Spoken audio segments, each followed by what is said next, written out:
ओम नमो भगवते वासुदेवाय। ओम नमो भगवते वासुदेवाय। ओम नमो भगवते वासुदेवाय। ओम नमो भगवते वासुदेवाय। श्रीमद् भागवतम तृतीय स्कंद 11वां अध्याय श्लोक संख्या 1।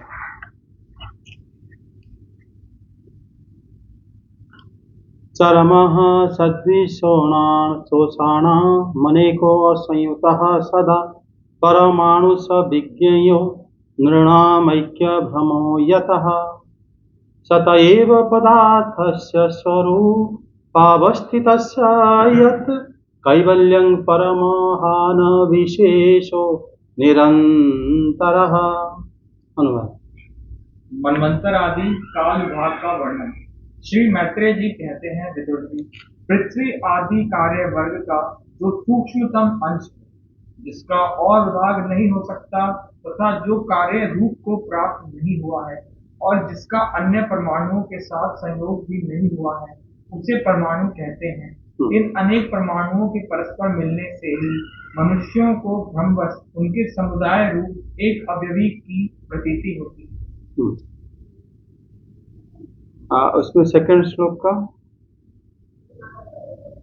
यह परमाणु जिसका सूक्ष्मतम अंश है, अपने सामान्य स्वरूप में स्थित उस पृथ्वी आदि कार्यों की एकता का नाम परम महान है। इस समय उसमें ना तो प्रलय आदि अवस्था भेद की पूर्ति होती है, ना नवीन प्राचीन आदि काल भेद का भान होता है, और ना घटपट आदि वस्तु भेद की ही कल्पना होती है। ये जो आज जो अध्याय है मैत्रेय मुनि के, ये मनवंतर कालों के विभाग है। काल मतलब समय होता है, समय का विभाजन उन्होंने बताया। वो कह रहे हैं कि सद विशेषणाम तरमः, जितने भी सद आदि अंश है पृथ्वी आदि, जिसका कोई विभाग नहीं हो सकता, कि सदा अनेक असंयुतः स परमाणु। लेकिन ये बना कैसे? न परमाणुओं की संयोग से भी नहीं हुआ, उसे परमाणु जानना चाहिए। विभाजन करते करते सबसे छोटा अंश को परमाणु कहते हैं, एटम कहते हैं, है ना, साइंस में, जो फर्दर डिविजिबल नहीं होता। किसी भी वस्तु को और छोटा छोटा करते करते ऐसा एक स्थिति आएगा जिसको दोबारा विभाग हम कर नहीं सकते। एटम एक्चुअली, ये परमाणु जो भागवतम में मैत्रेय मुनि जी बोले हैं, वो परमाणु का मतलब एटम नहीं है। एटम फिर भी डिविजिबल हो रहा है, इलेक्ट्रॉन प्रोटॉन न्यूट्रॉन तीनों डिविजिबल होता है। एक एटम के अंदर तीनों होते हैं, उसको भी फर्दर डिवाइड किया जा सकता है। इनका कहने का मतलब बिल्कुल जो पहला कण है, जो जिससे सृष्टि हुआ है, उसको क्या कहते हैं? क्वार्क कहते हैं, ऐसा कुछ नया टर्म एक है फिजिक्स में। उसी को मैत्रेय जी बता रहे हैं कि जब कुछ भी नहीं था, तो कण, तो सबसे छोटा कण हुआ था, उसको मानना चाहिए कि परमाणु है। अनेक परमाणु मिलने से ही मनुष्यों के भ्रम के कारण उनमें एकत्व का भ्रम होता है। यहाँ पर उन्होंने बताया कि जब यत नृणाम एक भ्रमः भवति, वो जब इकट्ठा होते हैं, फिर उसमें हम लोग समझ नहीं पाते वो किस प्रकार इकट्ठा होता है। वो हमें भ्रम होता है कि ऐसे कैसे हो सकता है कि इतने छोटे अपने आप इकट्ठा हो रहा है। और एक कोई भी चीज, जब वस्तु मान लो इकट्ठा होते होते क्या बनता है, एक एटॉमिक नंबर वाला, जैसे हमारा फिजिक्स में भी कहा जाता है कि हाइड्रोजन हो गया, जिसका एटॉमिक नंबर 1 है। पूरे गैलेक्सी चाहे यूनिवर्स, सब में हाइड्रोजन गैस भरा है, ठीक है, उसका एटॉमिक नंबर 1। आयरन का, जो लोहा का, एटॉमिक नंबर 26 है।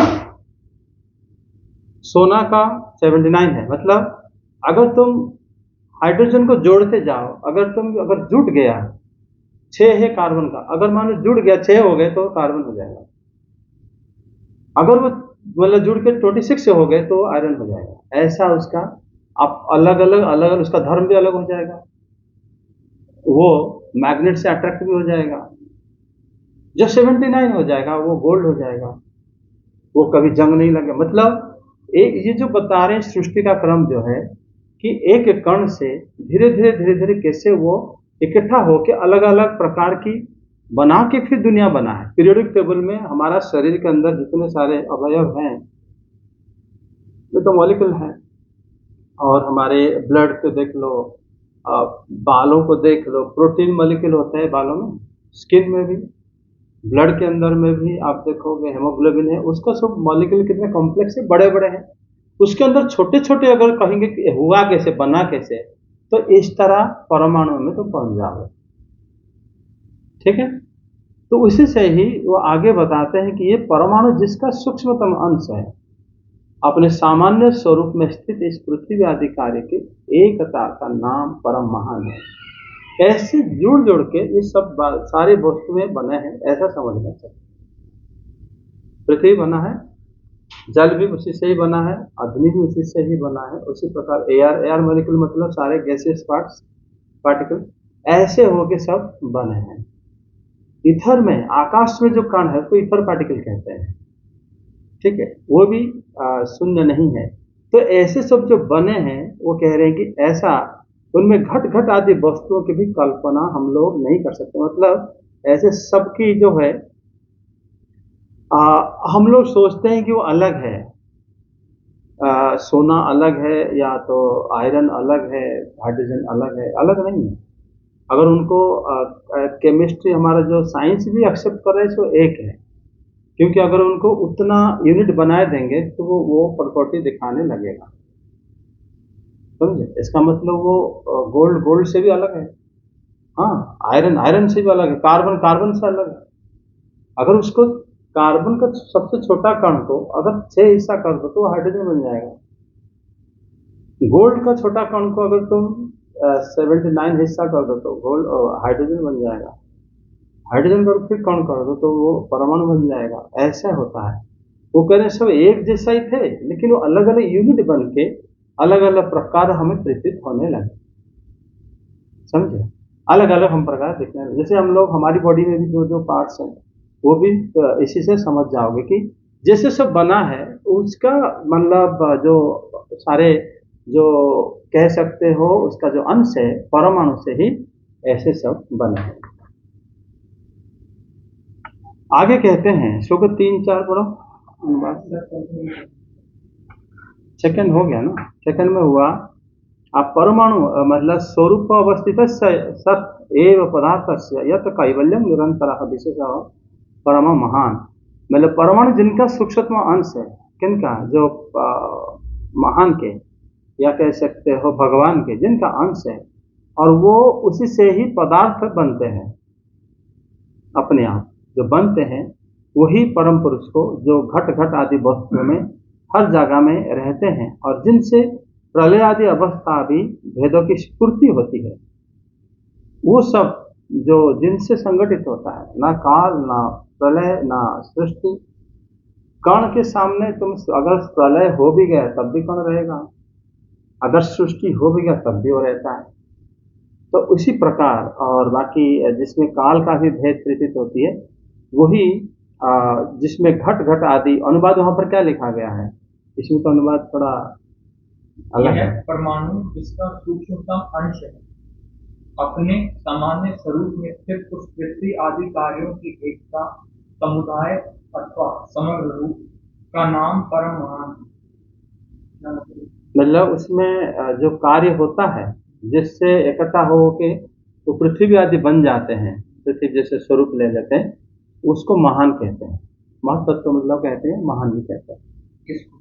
उसी को नहीं, वो जो ये कार्य करा देते हैं उसको महान कहते हैं। एक्चुअली अभी मैत्रेय जी काल के बारे में बोलने वाले हैं, काल के बारे में बताने जा रहे हैं। आगे इस समय उसमें ना तो प्रलय आदि अवस्था भेद की स्फूर्ति होती है, वही अभी बता रहे थे कि उसमें प्रलय का कोई भेद नहीं होता। वो कण के सामने अगर घर में सारे वस्तु अगर मान लो प्रलय हो जाता है या जल में घुल मिल जाता है, जल जाता है अग्नि से, फिर भी कण के रूप में तो मौजूद तो रहता ही है, रहता नहीं है।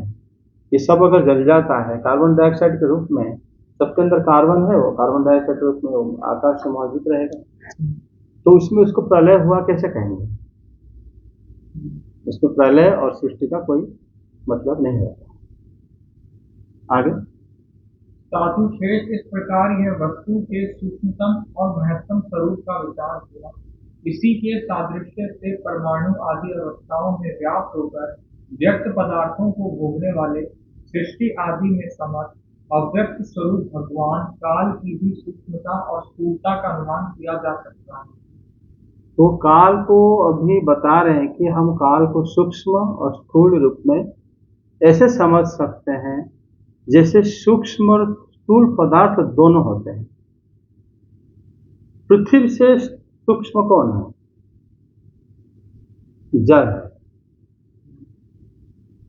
ये थोड़ा ज्यादा ठोस है, वो थोड़ा सा हल्का है। जल से सूक्ष्म कौन है? अग्नि है। अग्नि से सूक्ष्म वायु है। वायु से सूक्ष्म आकाश है। आकाश से सूक्ष्म अहंकार है। अहंकार से सूक्ष्म मूल प्रकृति है। तो ये जो एक से दूसरा सूक्ष्म होते हैं, बृहदारण्यक उपनिषद में जब देवी गार्गी पूछे थे याज्ञवल्क्य मुनि को, इसी के ऊपर प्रश्न करे थे कि प्रतीत होता है कि जल से पृथ्वी की सृष्टि हुई है कि नहीं? जल लिक्विड है। लिक्विड को किसी भी प्रकार को तुम लोग केमिस्ट्री लैब में अगर एक्सपेरिमेंट करा होगा तो सेडिमेंटेशन होता है, जम जाता है। पानी ऐसे कुछ केमिकल लगा देते हैं, वो धीरे धीरे जम के क्या होता है ना, ठोस हो जाता है। जानते हो कि नहीं? उसी प्रकार जल से ही पृथ्वी का सृष्टि हुआ है, ऐसा मतलब देखा जाता है, उन्होंने बताया। क्योंकि पृथ्वी के अंदर भी रस है। पृथ्वी का गुण गंध है, लेकिन पृथ्वी के अंदर रस भी है। तो जल जो है कहां से आया है? तब याज्ञवल्क्य मुनि ने बताया कि जल आया है अग्नि से। ठीक है, अग्नि से जल कैसे आता है? आप जो साइंस में देखा होगा कि हाइड्रोजन जो क्या होता है, जलता है। ऑक्सीजन क्या करता है? उसको जलने में मदद करता है। लेकिन दोनों इकट्ठा अगर छोड़ दो तो दोनों भाप बन जाते हैं, और वो भाप को ठंडा करो पानी हो जाता है। तो अग्नि से ही जल आ जाता है।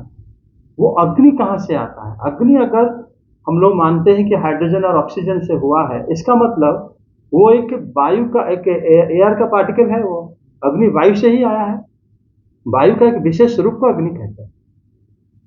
वायु के अंदर, एयर के अंदर कार्बन डाइऑक्साइड है, ऑक्सीजन है, ओजोन है, हाइड्रोजन है, हीलियम है, सब कुछ है। लेकिन उनका जब सिर्फ हाइड्रोजन ऑक्सीजन वाला पार्ट को हम लेते हैं तब अग्नि हो जाता है। बाकी जो पार्ट को उसको वायु कहते हैं, एयर कहते हैं। इसका मतलब अग्नि वायु से आया हुआ है। और वायु जो है कहां पर भासता है, कहां रहता है? वो आकाश में रहता है। तो आकाश ही उनको बनाया है, क्योंकि वायु के अंदर ध्वनि व शब्द को लेने की क्षमता है, जो कि आकाश का गुण है। इसका मतलब ऐसे धीरे धीरे सूक्ष्म रूप में अगर हम देखते हैं, यहां पर बताएं कि हर एक वस्तु का जैसे एक स्थूल रूप है और एक सूक्ष्म रूप है, उसी प्रकार काल का भी एक स्थूल रूप है, सूक्ष्म रूप, ऐसे समझना चाहिए। सर लेकिन जो आकाश होता है सर, वैक्यूम होता है, उसमें तो आवाज ट्रेवल करती है। वो शब्द उसका गुण है। कैसे हुआ? तो शब्द को धारण भी वो करता है। कैसे आकाश, अगर हम कोई भी ध्वनि को, आज भी साइंस कहता है, अगर हम चाहें तो एयर से, वैक्यूम से उस ध्वनि को हम रिसीव कर सकते हैं, वो स्टोर हो जाता है। वो यहाँ तक कह रहे थे बीच में कि भगवत गीता जो भगवान ने बोले थे, हम उसको भी, उनके वाणी को हम चाहे तो हम रिस्टोर कर सकते हैं। मतलब ये कर पाएंगे कि नहीं अलग बात है, लेकिन ये कह रहे थे कि हम कैसा कर सकते हैं। हम जो बातें कहते हैं वो एग्जिस्ट में कर जाता है वो, लेकिन वो अगर वो कहेंगे रेस्ट कहाँ पर होता है? आकाश में होता है। वायु उसको धारण नहीं करता। वायु के पास एयर पार्टिकल है, उसको रख के क्या करेगा? हम लोग साइंस में पढ़ते हैं, जब साउंड ट्रैवल करता है तो वो कंप्रेशन रिएक्शन होकर ट्रैवल करता है। कंप्रेशन रिएक्शन एयर पार्टिकल बनाते हैं, लेकिन जो एनर्जी है वो तो मीडियम में स्टोर होता है। वो मीडियम में पार्टिकल नहीं होता। पार्टिकल उसका एक्टिविटी है। पार्टिकल जो घूमना, एक पानी में पत्थर डाल दो, पत्थर जब से डालोगे पानी में तरंग उठेगा, ठीक है। पानी में जो तरंग उठेगा, पानी का जो पार्टिकल उसको ऐसे ऐसे वेव्स बनाते हैं, लेकिन जो एनर्जी कहाँ स्टोर हुआ, मीडियम में स्टोर होता है। वो मीडियम अगर पानी नहीं भी होता तब भी स्टोर हो जाता है, वो मीडियम को ईथर मीडियम कहते हैं। आइंस्टाइन का फिलोसफी भी वही है, E=mc² जो है वो स्पेस में एग्जिस्ट करता है, उसको मीडियम की कोई आवश्यकता नहीं, ईथर मीडियम में एग्जिस्ट करता है। लाइट जब ट्रैवल करता है उसमें कोई मीडियम हो या ना हो वो आ जाता है, अन्यथा स्टार से लाइट कैसे यहाँ जाता है? जी सर, मैं साउंड की बात कर रहा हूँ, लाइट नहीं, वो एनर्जी इक्वल है। एनर्जी क्या क्या करता है, कंजर्वेशन प्रिंसिपल में कोई भी एनर्जी, लाइट की एनर्जी अलग, साउंड का अलग नहीं कह सकते, वो एक डिफरेंट फॉर्म माना जाता है, ठीक है। अगर लाइट का एनर्जी वहां रह सकता है तो साउंड का एनर्जी भी रह सकता है, बातें करने की एनर्जी भी रह सकता है, ठीक है। अग्नि जलाने की एनर्जी भी स्टोर, सारे एनर्जी का फॉर्म एक ही है, समझे। लेकिन सर वैक्यूम में तो कोई सुन नहीं सकता, तो वो एनर्जी अगर हम नहीं सुन सकते लेकिन साउंड रहता है, एनर्जी रहता है, समझे। तो फायदा क्या होगा? एनर्जी स्टोर होता है वो मीडियम में, वो सूक्ष्म है, सूक्ष्म यहाँ तक कि सारे वस्तु, मतलब भाई जैसे हमारा इथर मीडियम आकाश से भी और सूक्ष्म है अहंकार, ठीक है। अहंकार से भी और सूक्ष्म है तुम्हारा मूल प्रकृति, सब वहीं पे स्टोर होते हैं। कि तभी जब अभी सृष्टि प्रकरण बताएंगे, जब भगवान दृष्टि निक्षेप करते हैं, काल को उस पर भेजते हैं, तो फिर वो सब सारी चीज वहीं से निकलता है। अगर वहां होता नहीं तो निकलता कहां से? काल से, प्रकृति से, वो बहुत सूक्ष्म है। लेकिन सर छोटी चीज और बड़ी चीज कैसे संभालिए? तो छोटे बड़े तो हमारा भ्रम है, वो बड़ा हो जाता है वही छोटा हो जाता है। जैसे न्यूट्रॉन स्टार के बारे में तुमने साइंस तो पढ़ा होगा, ये तो साइंस बात है कि पूरे अर्थ इतने बड़े मतलब 1 इंच के अंदर समा जाएगा, जितने बड़े धरती है, डेंसिटी बढ़ जाएगा। अगर वो एग्जिस्ट कर सकता है, छोटे बड़े क्या नहीं, क्यों नहीं रह सकता, ठीक है। करने वाला है। यहाँ पर वही उसी के बारे में डिस्कस है, कर कौन रहा है। देखो यहाँ पर बताते हैं कि जैसे सूक्ष्म, हर एक स्थूल का एक सूक्ष्म भाग है, जैसे ये स्थूल है, जिसमें पानी रखते हैं, तांबे का है, स्थूल है, इसका एक सूक्ष्म भाग है। ये मतलब जब ज्यादा तापमान लगेगा ये पिघल जाएगा, अगर और ज्यादा तापमान होगा ये गैस हो जाएगा, और ज्यादा तापमान होगा गैस भी इधर हो जाएगा, पता भी नहीं चलेगा हमारा लोटा गया कहाँ। सूक्ष्म, हर एक वस्तु का स्थूल भाग है और एक सूक्ष्म भाग है। उसी तरह समझ लेना चाहिए, हर एक जो काल का भी एक सूक्ष्म और स्थूल भाव है, ऐसा समझना चाहिए, ठीक है। लेकिन स्वयं जो काल है वो मतलब निराकार है, या कह सकते हो अव्यक्त है, और सारे पदार्थ के अंदर वास करता है काल। ये बड़ा महत्वपूर्ण है, जो कि यहाँ पर मैत्रेय जी कहते हैं भगवान अपने मूल रूप में सर्वत्र वास नहीं करते। इसका उत्तर ब्रह्म संहिता में मैंने देखा था, इसलिए उसी से हम देख सकते हैं कि जब सृष्टि शुरू हुआ है, ब्रह्म संहिता में स्पष्ट बताया जाता है कि जो श्लोक 6 में बताया जाता है कि एवं ज्योतिर्मयो देव सदानंद परात्पर आत्मरामस्य तस्याति प्रकृत्या न समागम। ये कहते हैं कि जो भगवान है वो आप मैंने प्रकृति के साथ कोई संग नहीं करते, भूत प्रकृति के साथ संग नहीं करते। कौन? परम पुरुष जो गोकुल धाम में रहते हैं कृष्ण, वो प्रकृति के साथ समागम नहीं करते, उसको छूते नहीं, उससे दूर रहते हैं, समझो।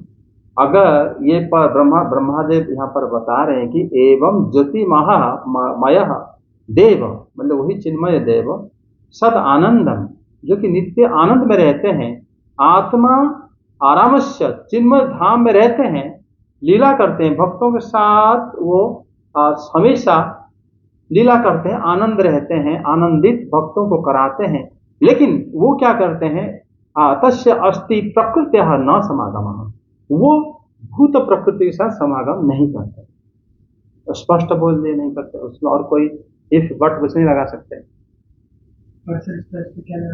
है। अगर भगवान बिल्कुल समागम नहीं करते, यहाँ पर जो बताया कि सर्व पदार्थ में वो वास करता है, तो कौन वास करता है, प्रश्न तो वही तो उठता है। अगर यहाँ पर अगर वास वो समागम नहीं करते तो कौन वास करता है? फिर बताते हैं कि इनमें वो कभी रमण तो नहीं करते हैं, माया या रमण मानस्य न वियोग्यस्तः, लेकिन आत्मन रमया रे में तत्कालं शिष्युक्षया, लेकिन वो क्या करते हैं ना, निज अपने दृष्टिपात द्वारा देखने के जरिए वो क्या करते हैं ना, सृष्टि को कर देते हैं। ये उनकी एक छोटा गौण कार्य है। वो बताते हैं कि वो स्वयं रमण तो नहीं करते, लेकिन अपने भक्तों के साथ लीला करते करते गोकुल में गोपियों के साथ लीला करते करते, लेकिन वो ईक्षण कर देते हैं प्रकृति को। उसमें जो ईक्षण करते हैं, क्योंकि श्रुति भी कहता है ईक्षते न अशब्दम, ईक्षण तो देखना, दृष्टि प्राप्त कर देते हैं बहुत कम समय के लिए, जो कि उनके लीला में व्याघात नहीं होता। ये उनका एक गौण कार्य है। यह तक समझ में आ गया। लेकिन यहां पर मैत्रेय जी कह रहे हैं कि अव्यक्त विभु भगवान संस्थान भुक्ता व्यक्त वृत्त, यहां पर तो जो छोटे समय के कम समय के लिए देखते हैं, जिनको देखते हैं वही पे तो चर्चा चल रहा है, उनके लिए तो वही बहुत बड़ा है कि भगवान देखे थे, कब देखे थे, लेकिन देखे थे तभी तो सब हुआ है। उसी बात को ये लोग पकड़े हैं। लेकिन ब्रह्म संहिता कहा जा रहा है कि वो बहुत ही कम समय के लिए भगवान खाली अपन लीला करते समय देख लेते हैं, उसी से आता है। लेकिन उसमें क्या ना, जब वो जो जिस स्वरूप पे प्रकृति को दृष्टि मतलब निक्षेप करते हैं, वहीं पर वो भगवान शिव को, या कह सकते हो लिंग रूप शंभु ज्योति स्वरूप ज्योतिर्लिंग को प्रकट कर देते हैं भगवान। वो माया के साथ संबंध रखते हैं, और वो शिव भगवान की प्रेरणा से आने से वो भगवान से अभिन्न है। अगर वो भिन्न कोई होता तो पहले आ जाते, लेकिन जब ये चाहे तब वो आए, तो इससे उनसे अभिन्नता है। भौतिक कार्य भगवान के लिए बहुत गौण कार्य है, क्योंकि भक्तों के साथ पूरा समय देते हैं। भगवान श्री कृष्ण की उनके रूप, उनके सौंदर्य, उनके जो लीला, उनके गुण ऐसा आकर्षित है, तो वो भौतिक सृष्टि बैठ के अगर करेंगे तो इतने रूप सर धस के करेंगे क्या? तो उनके सारे रूप जो है उनके भक्तों लोगों के लिए ही रहता है, समझे। लेकिन ये गौण कार्य जो है ये भगवान दृष्टि निक्षेप करके करते हैं, और उनकी जो दृष्टि से जो प्रकट हो जाते हैं वो भगवान शंभु स्वरूप है, समझे। इसीलिए नवम श्लोक में बताया गया है कि लिंग योन्यात्मी कहा जाता इमा महेश्वरी प्रजा, माने इसी से पता चलता है कि संपूर्ण भौतिक जगत जो है माने माहेश्वरी प्रजा रूप में कहा जाता है। भगवान शिव, जहां पर भगवान शिव की प्रजा है हम लोग, और वो हर एक कण कण में वास कर लेते हैं, तभी वो कण जो है इकट्ठा होता है, अपने आप कोई नहीं होता,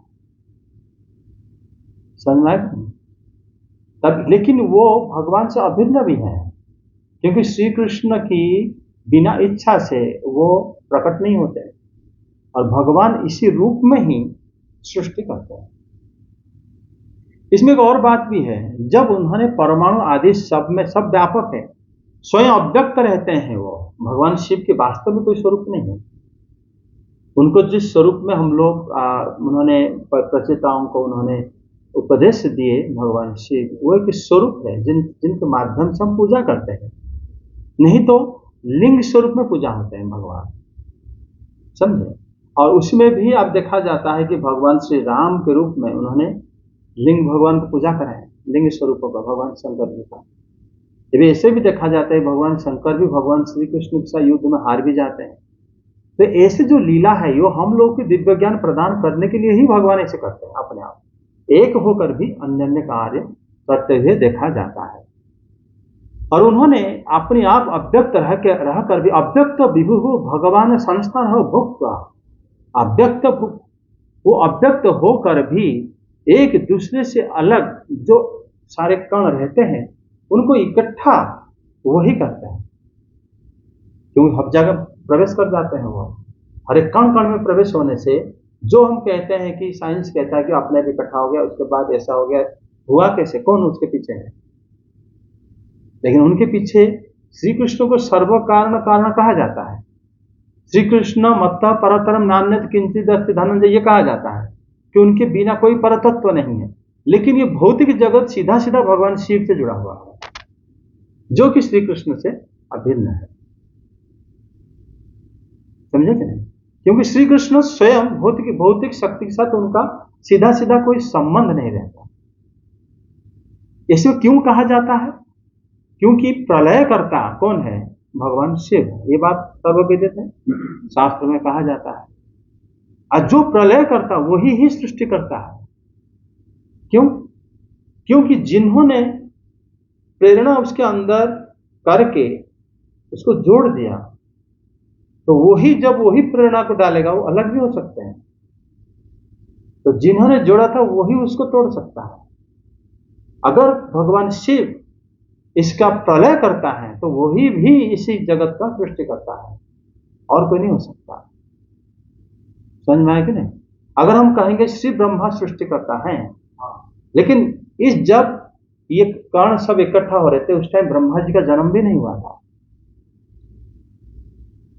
ब्रह्मा जी के शरीर भी भगवान शिव की कृपा से ही बना था। जो कमल बना था, जो भी कुछ बना था, क्योंकि हर जगह में क्या काल जो है सर्वव्यापक है। काल और प्रकृति, भगवान श्री कृष्ण कहते हैं जो प्रकृति क्रियमाणानि गुणे कर्माणि सर्वसा अहंकार विमूढ़ आत्मा कर्ता हम इति मन्यते। जो अहंकारी जीव सोचता है कि मैं काम करता हूं, लेकिन कार्यकर्ता कौन? प्रकृति। क्योंकि प्रकृति के अंदर क्रिया शक्ति है, वो कर सकता है। और प्रकृति काल के प्रेरणा से ही कर पाता है। तो यहां पर हो गया ना, भगवान शिव और माता पार्वती, सब शिव शक्ति यहां पर आ जाता है, सब जगह में आएंगे। समझे कि नहीं? उस जगह में हमें श्री लक्ष्मी नारायण, श्री राधा कृष्ण, सीताराम को नहीं ले सकते, क्योंकि ये भौतिक ब्रह्मांड की बात चल रही है। समझे कि नहीं? तो यहां पर जैसे ही अगर प्रकृति के अंदर क्रिया शक्ति है और क्रिया शक्ति काल की प्रेरणा से काम कर पाती है, अगर हम बोल पा रहे हैं, हम बैठ पा रहे हैं, हाथ हिला पा रहे हैं, हमारी इतना शक्ति नहीं है। एक बात देखोगे, भगवद गीता में द्वितीय अध्याय में जो हम पाठ पढ़ रहे थे, वहां पर जानते हो जितने जगह में आत्मा के बारे में भगवान बोले हैं, आत्मा को वो एक वचन कह के बोले हैं, एन आत्मा देही जैसे, और लेकिन शरीर को अनेक कहे, मतलब बहुवचन में बोले हैं भगवान श्री कृष्ण ने। आत्मा एक वचन है। तुम्हारे अंदर जो आत्मा, मेरे अंदर आत्मा एक ही है, कोई दूसरा नहीं है। लेकिन हम लोग अपनी इच्छाओं की वजह से, हमारी कामना की वजह से हम अलग अलग होकर बैठे हैं। आत्मा को कोई परिचय अलग नहीं, भिन्न परिचय है नहीं। आत्मा भगवान के साथ बराबर है। लेकिन जब उसका सब कुछ हट जाता है, उसके मतलब भौतिक कलमश जब हट जाता है, वो आत्मा जो है परमात्मा से बराबर हो जाता है। उसे कोई मतलब उसके अंदर कोई कमी नहीं रह जाता। मतलब वो भगवान के साथ अगर वो लीला भी करता है तो भगवान के समकक्ष माना जाता है उनको। पूजा पद्धति में भगवान श्री कृष्ण के मित्रों को भगवान के साथ पूजा किया जाता है, बराबर रूप में, एक ही सिंहासन में। वो भगवान से अभिन्न है। वो लोग जीव गोस्वामी पद बताते हैं कि वो भगवान से भिन्न नहीं माना जाता उनको। मंत्र देखो, गोपियों की भी भगवान श्री कृष्ण के साथ ही मंत्र में उच्चारण किया जाता है कि नहीं? तो ऐसे यहां पर जो काल अगर सर्वत्र विद्यमान है, वही काल जब इकट्ठा होता है, कराता है, तो पदार्थ जो है बनता है। समझ में आ गया? तो यहाँ पर इससे बताया गया है कि ऐसे पदार्थ व्यापक रहते हैं, काल का जो है कोई भी व्यक्त रूप नहीं है। इसलिए आप देखोगे शिव पुराण आदि में भगवान शिव का जो स्वरूप था वो अव्यक्त था। व्यक्त रूप में वो प्रकट होते हैं ब्रह्मा जी के पुत्र के रूप में, लेकिन उससे पहले वो विद्यमान रहते हैं, अन्यथा ये भौतिक जगत की सृष्टि असंभव है। होगा कैसे? श्री कृष्ण का आके सृष्टि नहीं करेंगे, लेकिन श्री कृष्ण ही करेंगे, लेकिन वो अपनी गौण रूप में जिस स्वरूप में करते हैं वही जो है परमाराध्य भगवान शिव है। इसलिए उनको जगत गुरु भी कहा जाता है।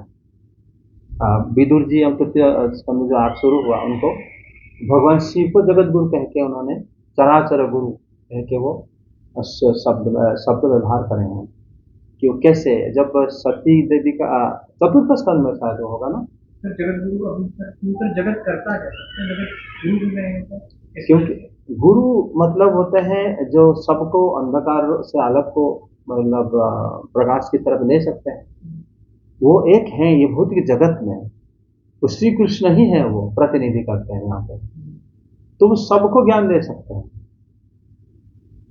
क्योंकि वो आदि हो गए ना भौतिक जगत के। और कौन है? नहीं, सृष्टि करता, इधर जो बात उनका जो एडजेक्टिव यूज कर रहा है सृष्टि करता है, यहाँ पर सृष्टि करता है। विदुर जी उन्हें गुरु शब्द लिए हैं क्योंकि वो सृष्टिकर्ता जो होते हैं उसी वही ज्ञान ही ब्रह्म ज्ञान है।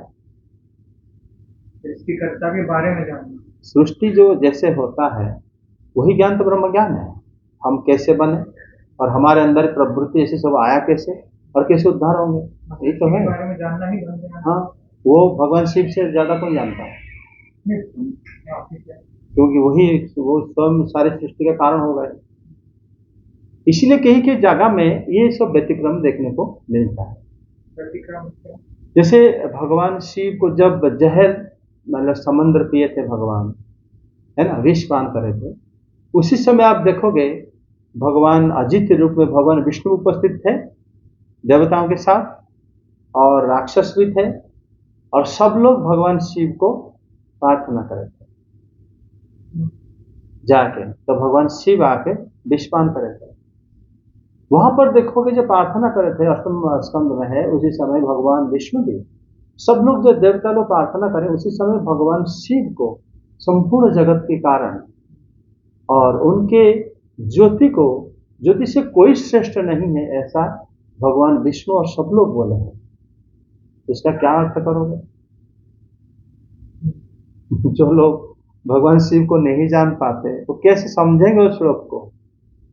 समझे? अष्टम अध्याय खोलो, अष्टम स्कंद खोलो, इसी में तो है अष्टम स्कंद। हाँ, समुद्र मंथन का देखो, भगवान शिव का विषपान जो है उसमें उपक्रम में खोल के जो इंडेक्स में देख लो, तो श्लोक पढ़ो तो सही।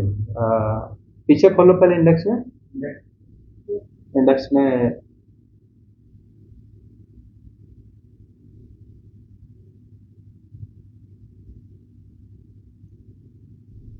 अष्टम स्कंद खोलो सीधा। हाँ चलो, 5 देखो 8-10 अध्याय में होगा।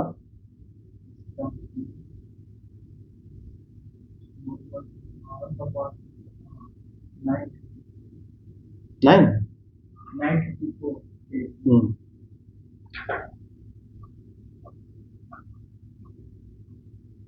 देवताओं द्वारा भगवान की स्तुति देखो। भागवत तो तभी समझने में डिफिकल्ट हो जाता है, जो लोग भगवान शिव को पृथक कह के व्याख्या करते हैं तो उसमें मुश्किलें आ जाती है। जब उस देखो लिखा होगा, जब देवता की स्तुति है ना,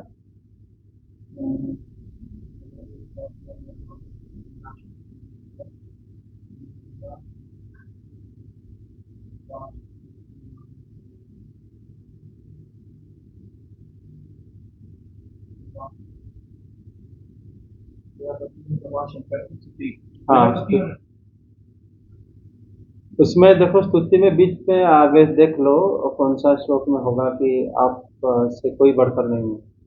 और कितने श्लोक है इसमें? लंबा है?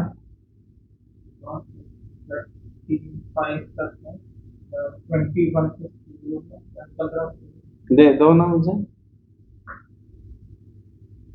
खाली ग्रंथ दे दो।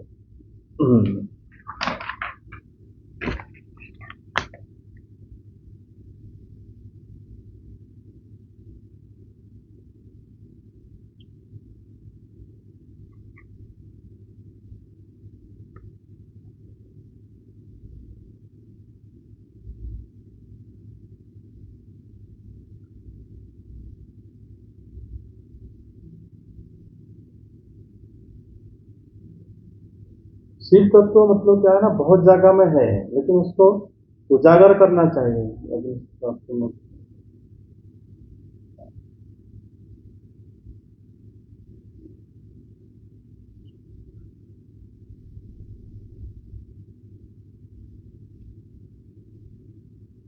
देखिए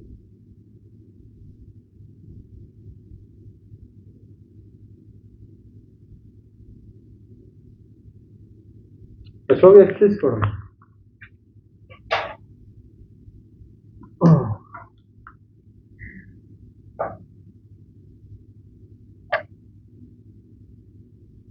भगवान आपका परम भक्त ज्योतिर्मय स्वरूप भगवान आपका परम ज्योतिर्मय स्वरूप स्वयं ब्रह्म है।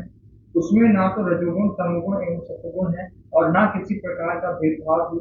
आपके उस स्वरूप को सारे लोकपाल यहाँ तक कि ब्रह्मा विष्णु और देवराज इंद्र भी नहीं जान सकते। देखो मूल श्लोक में है कि आपको ना ब्रह्मा जी, ना श्री विष्णु जी, ना देवराज इंद्र जान सकते हैं। और फिर आपका जो ज्योति है वो स्वयं ब्रह्म है। ये सब देखो एक भागवत की श्लोक है, कैसे अर्थ करो, कैसे बुझोगे, इसको समझोगे कैसे? ऐसे कैसे हो सकता है कि भगवान विष्णु नहीं जान सकते? इसका उत्तर यहाँ पर जो गोपाल सहस्त्र नाम जो कि गौतम तंत्र है वहां पर इसके उत्तर है। वहां पर भगवान शिव जो पार्वती देवी को भगवान श्री कृष्ण के नाम बता रहे हैं। इससे पहले बताया कि जो गोपाल देव मुझे कहे हैं, भगवान शिव कह रहे थे कि मतलब श्री कृष्ण ने मुझे कहे हैं कि मेरा जो ज्योति है वो स्वयं राधा कृष्ण ही है। मतलब भगवान शिव की जो ज्योति है वो ज्योति स्वरूप जो है राधा कृष्ण है। क्योंकि राधा कृष्ण जो भगवान श्री कृष्ण जब लीला करते हैं, जब ईक्षण करते हैं, भगवान शंकर की जात होता है, सृष्टि हो जाता है। उनका ज्योति स्वरूप ज्योतिर्लिंग जो है पहले से जो भगवान ने जो सृष्टि करे हैं वो ज्योति जो है और कोई नहीं है, श्री राधा कृष्ण है। और श्री राधा कृष्ण होने की वजह से उनको कोई नहीं जान पाते, ना उनको इंद्रदेव जानते हैं, ना उनको शेषदेव जानते हैं, ना भगवान विष्णु। यहाँ पर भगवान विष्णु जो है अनिरुद्ध तत्व को ही कहा जाता है इसी श्लोक में, समझे? भगवान श्री कृष्ण है वासुदेव, श्री संकर्षण, श्री प्रद्युम्न, श्री अनिरुद्ध। जो अनिरुद्ध है वो श्री प्रद्युम्न के अंश है, तो उन्हीं के अंश जो है श्री विष्णु है। और वो जय श्री कृष्ण और श्री राधा कृष्ण को ना जान पाना जो वर्णन है, ये कोई मतलब श्लोक के हिसाब से कोई असुविधा नहीं है, ठीक है? क्योंकि राधा कृष्ण के तत्व परम गुह्य है होने की वजह से सबके लिए गुह्य है वो।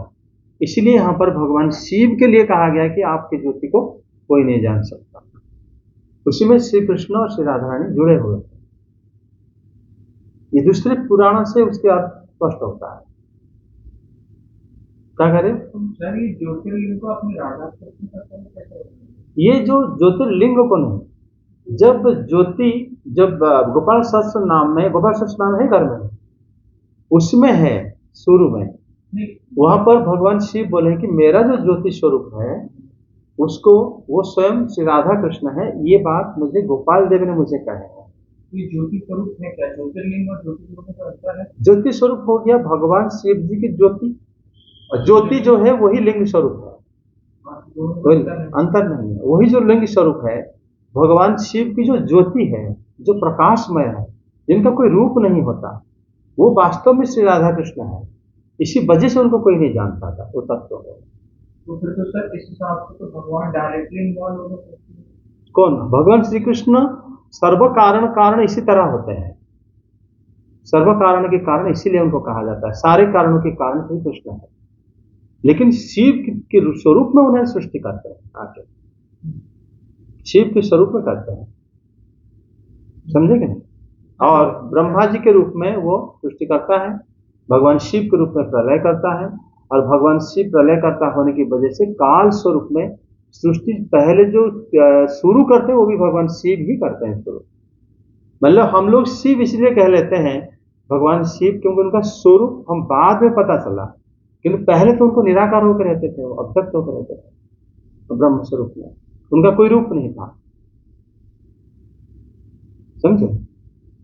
और जहां जहां मतलब शास्त्र में परमात्मा शब्द आता है वो भी भगवान शिव के लिए ही आता है, समझे? क्योंकि ये मान समझ लो कि कभी भी श्री कृष्ण जो है माया के साथ संबंध नहीं करते हैं, नहीं रखते हैं, लेकिन उनका प्रतिनिधि जो है भगवान शिव जो है उन्हीं के स्वरूप है, लेकिन वो माया के साथ संबंध रखते हैं, फिर भी रखकर भी उनसे स्पर्श रहते हैं भगवान शिव, उनको माया विचलित नहीं करता था कोई, क्योंकि भगवान स्वयं वो मतलब भगवत स्वरूप है। लेकिन वो स्वयं भगवान को भक्ति करते हैं, है ना? ऐसा देखा जाता है, उससे दैत्य भाव सृष्टि होता है, और भक्तों को मन में वो तत्व को और परिस्फुटित करने के लिए देखा जाता है कि भगवान विष्णु भी उनको भक्ति करते हैं, भगवान शिव उनको भक्ति करते हैं। जो भक्त है भगवान विष्णु के, तभी पूर्व पुराण भगवान कहते हैं कि जो शिव निंदक होता है मेरा भक्त नहीं होता हो। क्यों कहे हो? बिना समझाए, क्योंकि वो अपना स्वरूप है, उनका शिव स्वरूप अपना ही स्वरूप है, ऐसा समझना चाहिए। भगवान शिव कहते हैं जो विष्णु का निंदक है वो मेरा भक्त नहीं हो सकता, इसीलिए कहे। हाँ, डायरेक्टली हो गए, लेकिन स्वरूप भिन्न हो गया, और जो कोई फर्क नहीं पड़ता, इसलिए जो शुद्ध भक्त है उनके लिए कोई फर्क नहीं है। क्योंकि अगर ज्योतिर्लिंग, क्योंकि अभी आपने बताया उसे और लिंग जो है उसे सीताराम नहीं कह सकते, उसे शिव पार्वती ही कहना पड़ेगा, क्योंकि वो स्वरूप उनका जब स्वरूप जब ले लिए तो उसी स्वरूप में हम शिव पार्वती उनको भजन करते हैं, लेकिन उससे पूर्व उनका स्वरूप नहीं था। भगवान शिव अव्यक्त है, निराकार है, अव्यक्त रूप में रहते हैं, वो जो सिर्फ ज्योति स्वरूप में रहते हैं, सिर्फ ज्योति ही रहते हैं। तभी उनको बताएं आपका ज्योति, आपका ज्योति मतलब उनको संबोधन करके कह रहे हैं आपका ज्योति को कोई पूर्ण ब्रह्म वही है, और उसको कोई नहीं जान पाता, समझे? वो ज्योति के अंदर ये रहते हैं भगवान श्री कृष्ण, ये अव्यक्त के अंदर भी व्यक्त हो जाते हैं वो। इसकी इसलिए शास्त्र के गूढ़ अंश वो है, सीधा सीधा तो वर्णन नहीं है यहाँ पे, तो दूसरे शास्त्र में अन्य उपाख्यान वर्णन है, भगवान शिव ने स्वयं बोले हैं वहां पर, समझे? आगे इसमें जो श्लोक 4 पढ़ो अनुवाद। जो काल प्रपंच की परमाणु जैसी सूक्ष्म अवस्था में व्याप्त रहता है वह अत्यंत सूक्ष्म है, और जो सृष्टि से लेकर प्रलय पर्यंत उसकी सभी अवस्थाओं को भोग करता है वह परम महान है। मतलब ये जो 100 काल है, मतलब वही काल सूक्ष्म अवस्था स्थूल अवस्था का विस्तार से वर्णन किया गया है यहाँ पर। जब मैत्रेय मुनि कह रहे हैं कि वही काल, जो काल वही काल, उनको संबोधन करने से वहां पर क्या आता है ना, उनका जो व्यक्त स्वरूप आ जाता है। अगर अव्यक्त होता है हम उनको यह मतलब हम लोग उनको सवय काल परम, वही काल जो है परमाणु को इकट्ठा करता है, वो मतलब एक व्यक्ति को कह रहे हैं ना, वो उन्होंने करा है। अगर हम पूरा निर्विशेष अव्यक्त को हम वो कह देते हैं, वो मतलब कोई एक पर्सन हो जाता है, वहां पर एक व्यक्ति विशेष हो जाता है। इसका मतलब निर्विशेष हो के भी सविशेष माना जाता है उनको, नहीं तो उनको संबोधन नहीं किया जा सकता। अगर निर्विशेष है उनको कैसे बोलो, कैसे पुकारोगे, उनके बारे में बोलोगे कैसे?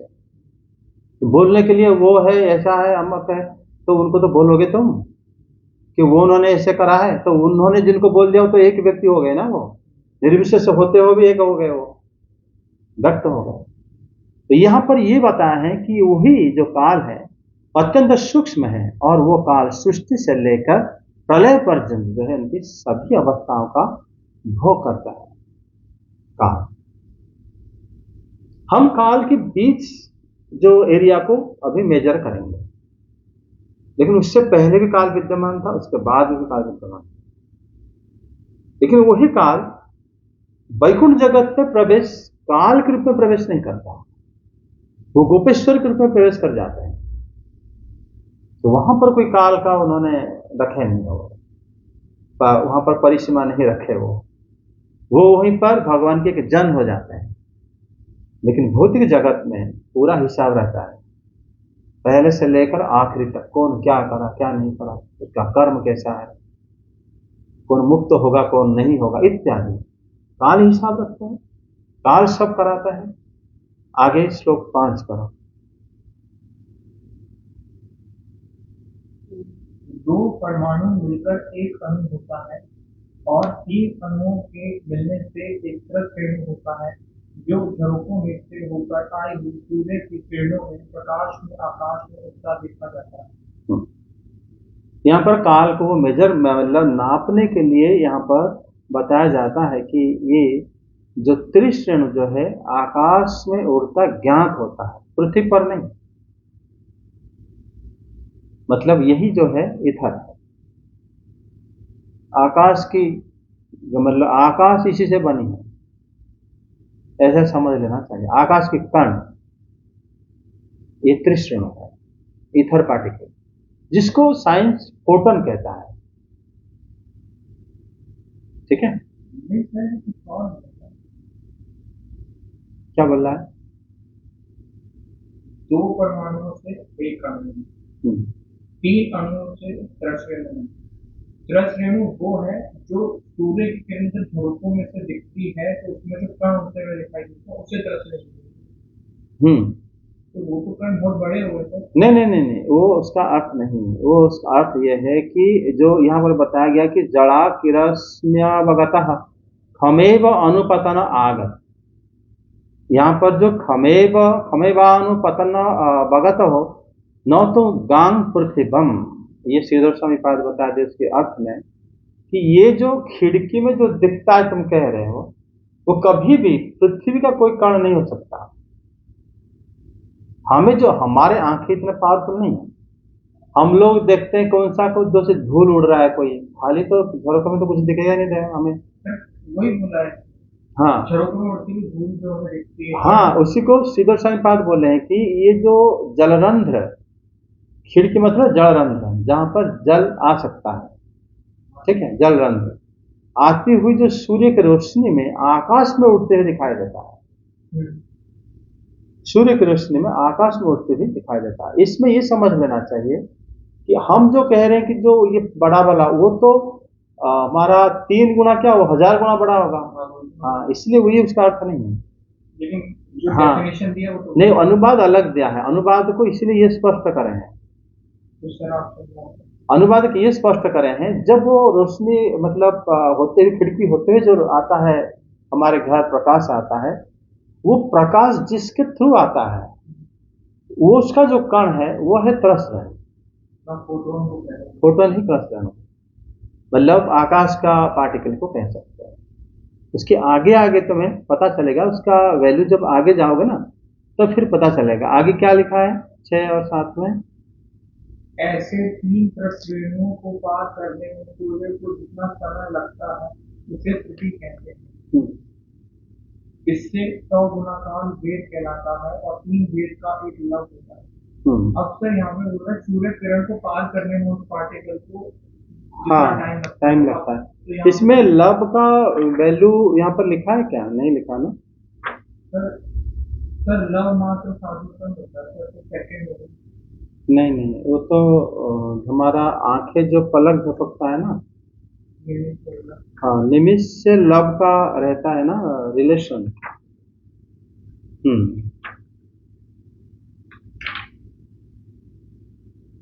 निमिष जो है 0.8 सेकंड है, 1 सेकंड से कम होता है निमिष।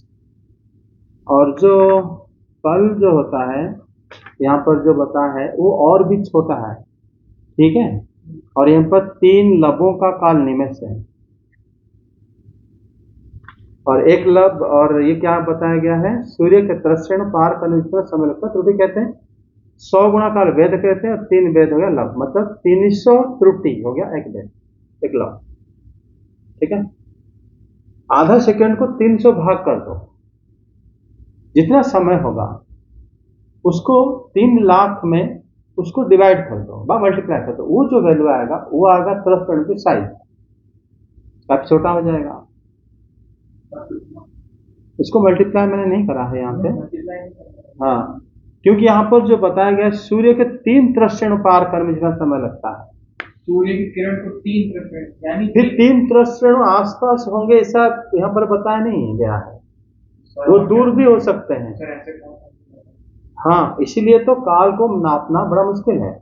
और इन्होंने काल को कब तक पता चला है, उन्होंने जब उन्होंने उसको अपने मतलब निमिष तक ले आए, है ना। निमिष हमारे जो आंखें पलक जो झपकता है वो समय जब ले गए तब तक समझ में आया कुछ, उससे पहले जो है हम समझ नहीं पाते, उससे भी और सूक्ष्म अंश भी आ सकता है जो कि हम बिल्कुल समझ नहीं पाएंगे। काल वहां पर रहता है, काल रहता है करके ये समझ लो आपके शरीर के हर कण में काल वास करता है। आप कौन सा दिन बूढ़े हुए एक तारीख है आपका, क्यों नहीं है? हर वक्त बूढ़े हो जाते हो, एक बच्चा होते जा रहे हैं, नहीं, जो होते जा रहे हैं वक्त मतलब 1 दिन या 1 सेकंड ना उससे कम, कौन सा दिन परिवर्तन हुआ कर पाओगे? इसका मतलब काल का एक सूक्ष्म अंश भी हमारे साथ रहता है जो कि ये यहाँ पर बताया नहीं है। वो काल मतलब अनवरत एक कॉन्टिन्यूस फ्लो में चलता है, यहां तो सिर्फ संकेत मात्र किया गया है, समझे। जैसे हम सूर्य को नहीं जानते, हम उंगलियां बताए कि ऐसा है, लेकिन जैसा बताया गया उसमें कम ज्ञान मिलता है उससे।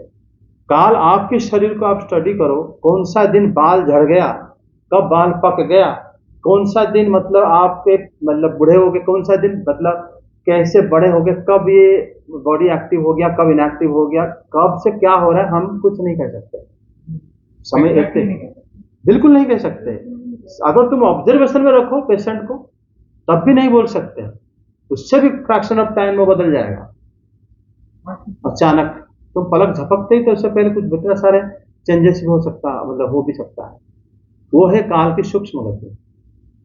काल उससे भी सूक्ष्म है और उससे भी धीरे धीरे उसका ये उसको काल को सेकंड में लाते हैं, फिर घंटे में लाए हैं, फिर दिन में लाए हैं, फिर ऐसे करके थोड़ा समझाए हैं कि काल ऐसे हिसाब से रहता है। लेकिन काल को एग्जैक्टली किस कौन पकड़ेगा, वो तो अव्यक्त है। जो भगवान के स्वरूप है उनको कैसे तुम पकड़ोगे, उसको पकड़ नहीं पाओगे। सर बात पकड़ने बात वहाँ पे है, उन्होंने कहा है कि सूर्य की किरण एक तरफ से बिल्कुल देर पास है, यही तो कह रहे हैं ना। उसी समय में उस समय को तुम एग्जैक्टली नहीं बता सकते कि प्रश्न कितना बड़ा है। आपसे क्या फोटो कैसे आप कैसे, क्योंकि वो आप श्रीधर स्वामी पाद बताएं कि ये आकाश में जो उड़ता है वही प्रश्न है। बहुत कुछ उड़ता है आकाश में जो उड़ता है वो कभी सेटल डाउन भी हो जाता है। सर एस्टेरॉइड उड़ रहे हैं, सेटल डाउन हो रहे हैं, हाँ, कहीं ना कहीं गिरते हैं। एस्टेरॉइड की बात यहाँ नहीं हो रहा है। अब यहाँ तक कि जो ऑक्सीजन, और छोटे बात करो ना, एस्टेरॉइड तो बहुत बड़ा है।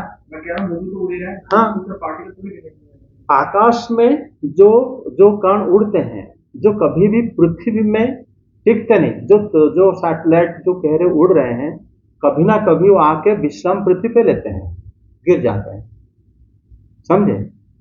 और जैसे कण हैं जो कभी पृथ्वी में नहीं गिरते तो उसको तृष्णु कहा जाता है। ऐसा यहां पर बताया गया, समझे। यहां तक कि तुम अगर कहोगे ऑक्सीजन, ओजन, हाइड्रोजन, हीलियम, वो भी टेम्परेचर लो होने से जब ठंड हो जाता है तब वो जम जाते हैं। सर कैसे नहीं गिरते? कैसे नहीं गिरते?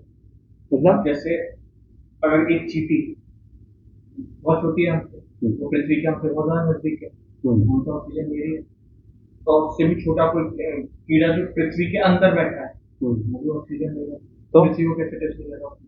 कौन सा? ऑक्सीजन कैसे टच?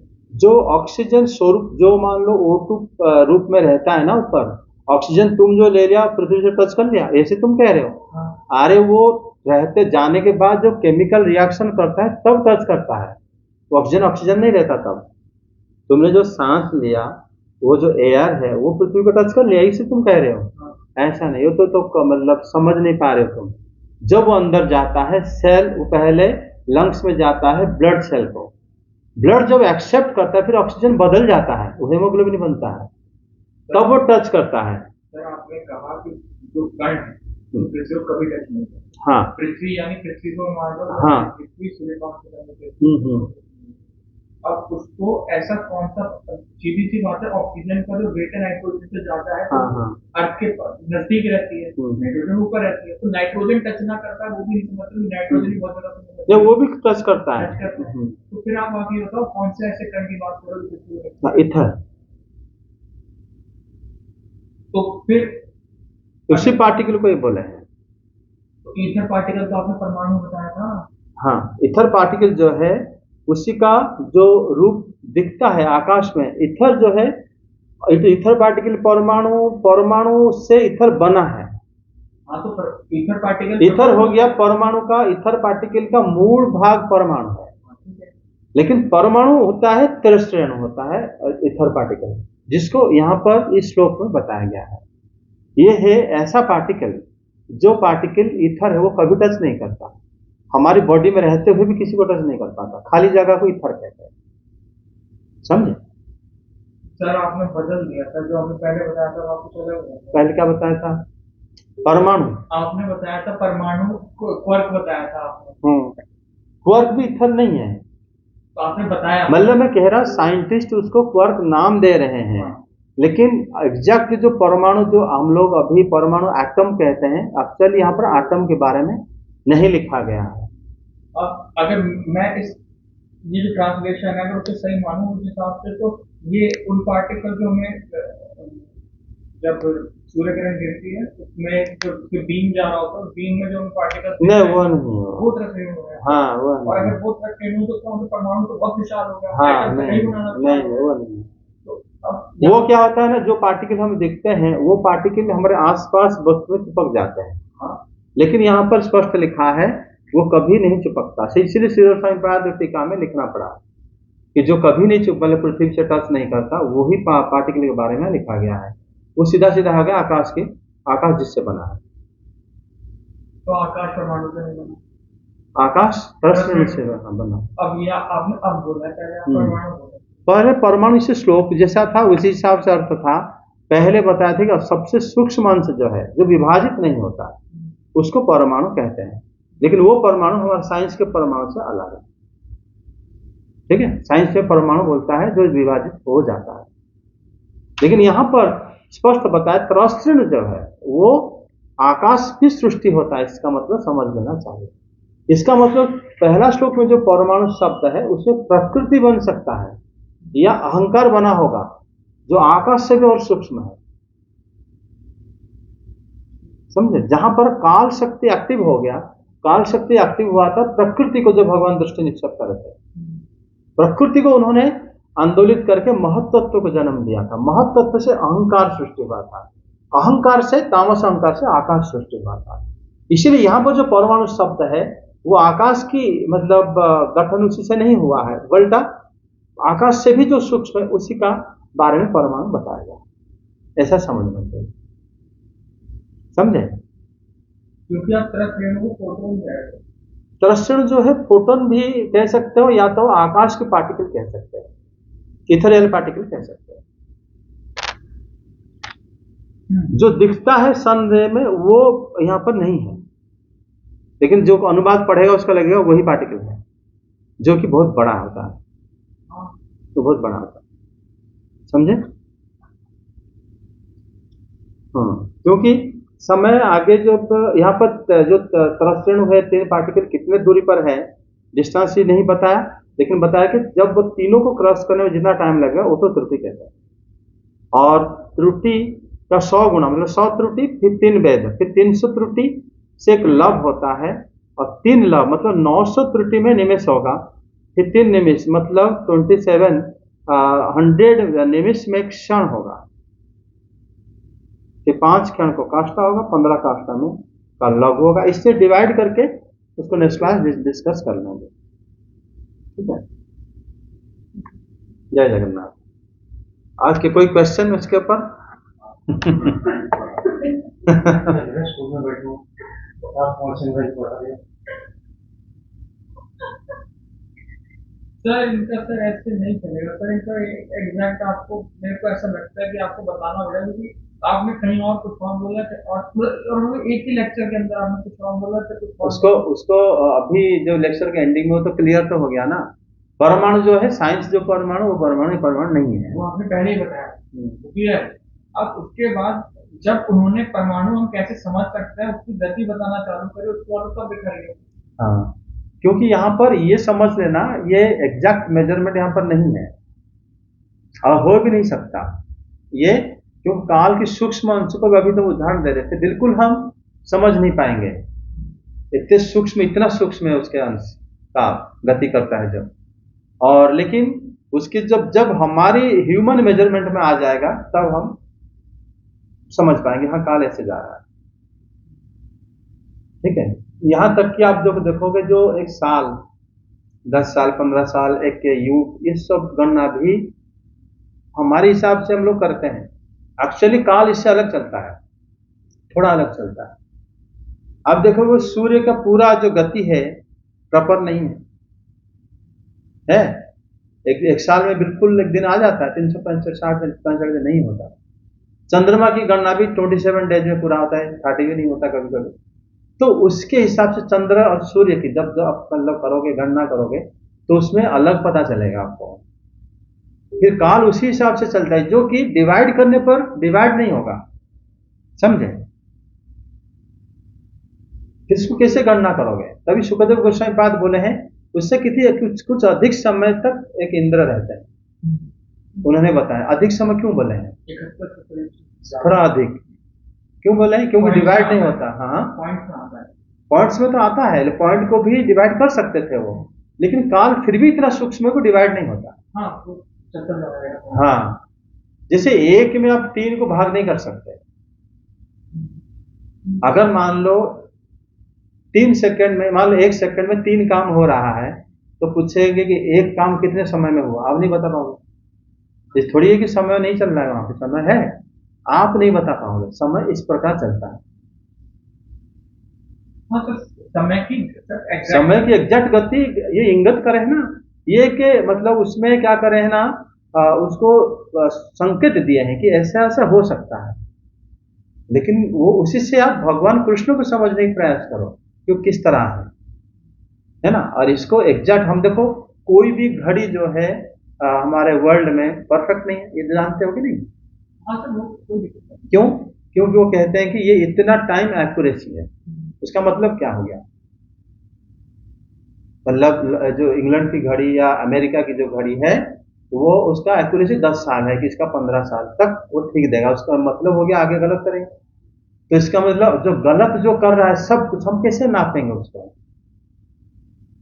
एरर सब जगह में है। सर बात ये है, चेंज टाइम देना, घड़ी टाइम नहीं देना, चेंज टाइम देना। जो भी, अगर हम एक डे को, डे 24 आवर है, और हमें घड़ी, आप पहले बताओ, एक डे 24 आवर है क्या? नहीं है, तो कैसे नापोगे? क्या 23 घंटा है क्या? नहीं, हम रात और दिन नाप सकते, वो भी नहीं नाप सकते। उसका टाइम भी बदलता है, एग्जैक्ट इतना आवर कभी नहीं होगा। समय अपने हिसाब से चलता है। कैलाश पर्वत के आसपास जो लोग परिक्रमा लगाते हैं, वो कहते हैं दाढ़ी मूछ जो है 1 दिन में बढ़ जाता है, जो घर में रहने से 10 दिन में बढ़ता है वो 1 दिन में बढ़ जाता है। मतलब वह टाइम, वो काल है, वो महाकाल वहां पर उस एरिया में रहते हैं, तो उनका समय जल्दी बीत जाता है। आप जैसे मान लो उसी हिमालय में ज्ञानगंज है, एक कलाप ग्राम है, वहां जाओगे, समय वहां गति नहीं करेगा। अगर अभी प्रवेश कर गए, अगर आप 100 साल बाद आ गए, अभी इसी अवस्था में वापस आओगे, किसी भी जगह में, तो समय है। समय को कौन रोक सकता है? समय का गति एक पृथ्वी में अलग अलग जगह में अलग अलग प्रकार की गति है। आप बताओ, वो उनकी वो इच्छा में है, अव्यक्त है वो परम पुरुष है कि अंश है, और उन्हीं को उसी स्वरूप में प्रणाम करना चाहिए।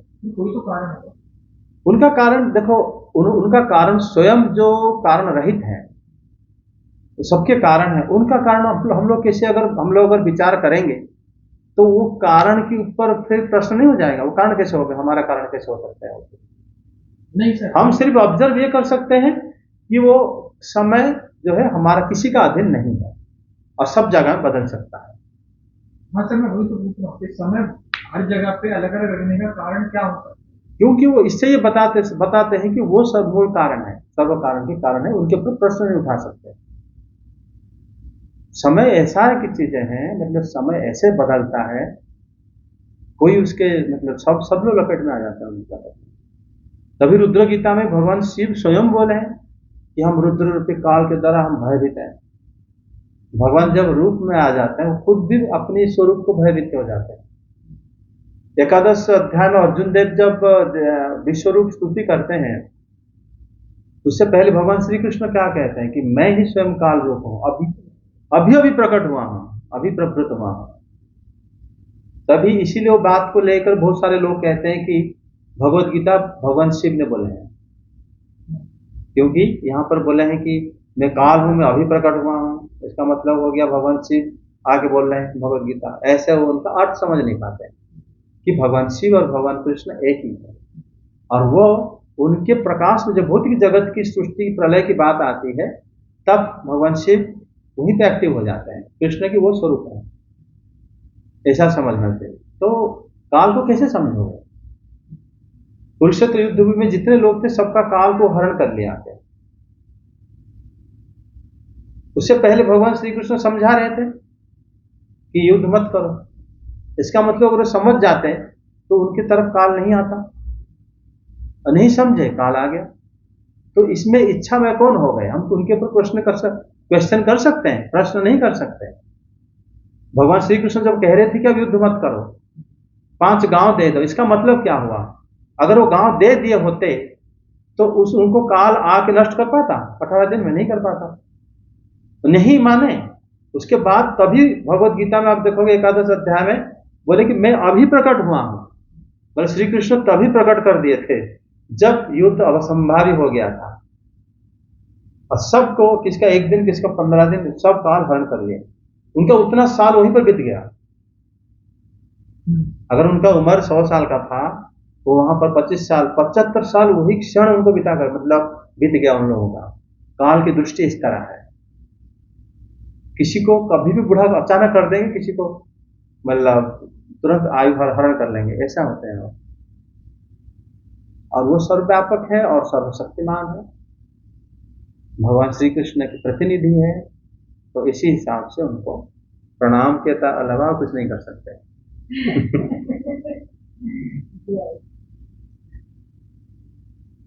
श्री कृष्ण गोविंद हरे मुरारे, हे नाथ नारायण वासुदेव। कृष्ण गोविंद हरे मुरारे, हे नाथ नारायण वासुदेव। श्री कृष्ण गोविंद हरे मुरारे, हे नाथ नारायण वासुदेव। श्री कृष्ण गोविंद हरे मुरारे, हे नाथ नारायण वासुदेव। हरे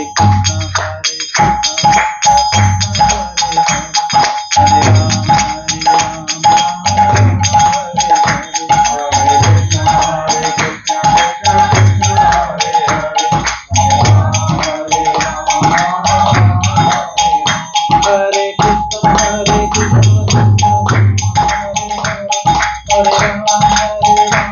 राम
हरि नाम संकीर्तन की जय हो।